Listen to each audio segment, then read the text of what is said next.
माँ चिड़िया के दो बच्चे थे, गुड़िया और कोको। बच्चों, मैं दाना लेने जा रही हूँ। तुम दोनों घर पे ही रहना और मेरे वापस आने का इंतजार करना। गुड़िया बेटी, अपने छोटे भाई का बहुत ख्याल रखना। मामा, आप फिक्र ना करें, मैं कोको भाई का बहुत ख्याल रखूंगी। फिर माँ चिड़िया खुराक की तलाश में निकल जाती है। पूरे जंगल में घूमने के बाद माँ चिड़िया को एक मीठा आम का फल मिल जाता है जो एक दरख्त के पास गिरा हुआ था।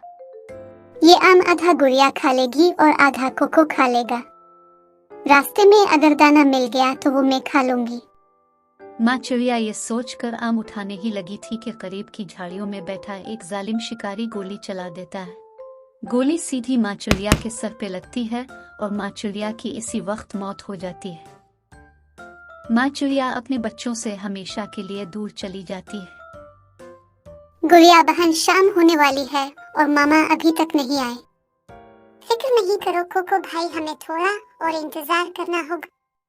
कालू, मैंने गोली के चलने की आवाज सुनी है। हाँ गोरी, आवाज तो मैंने भी सुनी है। लगता है किसी जालिम शिकारी ने आज फिर किसी मासूम परिंदे की जान ले ली है। इसी दौरान तोता दौड़ता हुआ वहां आता है।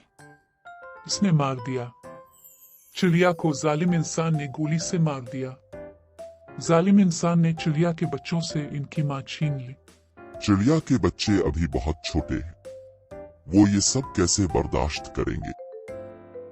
बच्चे अपनी माँ का इंतजार कर रहे होंगे। मैं अभी जाता हूँ चिड़िया के बच्चों के पास। फिर तोता चिड़िया के घोंसले की तरफ चला जाता है।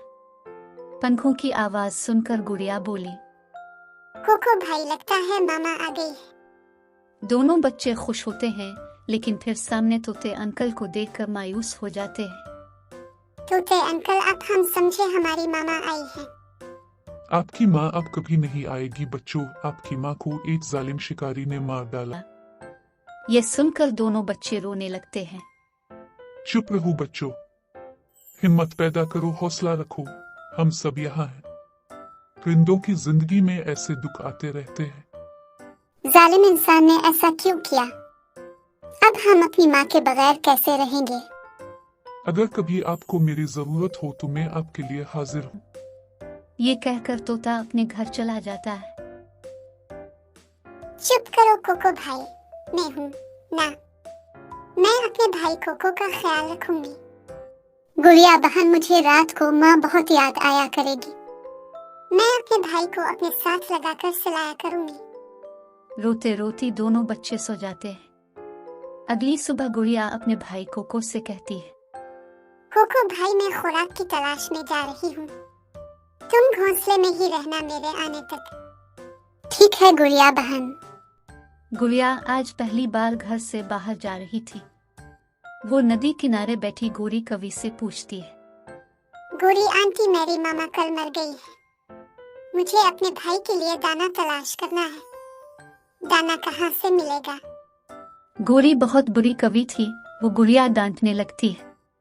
चल भाग छोटी चिड़िया, मुझे क्या पता खाना कहाँ से मिलेगा। तेरी माँ खुद तो मर गई तुझ करम जली को छोड़कर। गोरी आंटी, अब मेरी मामा कुछ मत कही, वो अब इस दुनिया में नहीं है। कहोगी एक बार नहीं 1000 बार कहूंगी। बड़ी आई मेरी माँ को कुछ मत कहना। इतने में वहाँ मिट्ठू तोता आ जाता है। अरे गोरी, तुझे शर्म ना आई यतीम परिंदे के साथ इस तरह बात करते हुए? अच्छा तो मोटी चोंच वाले तोते, तुम कर लो अच्छे से बात।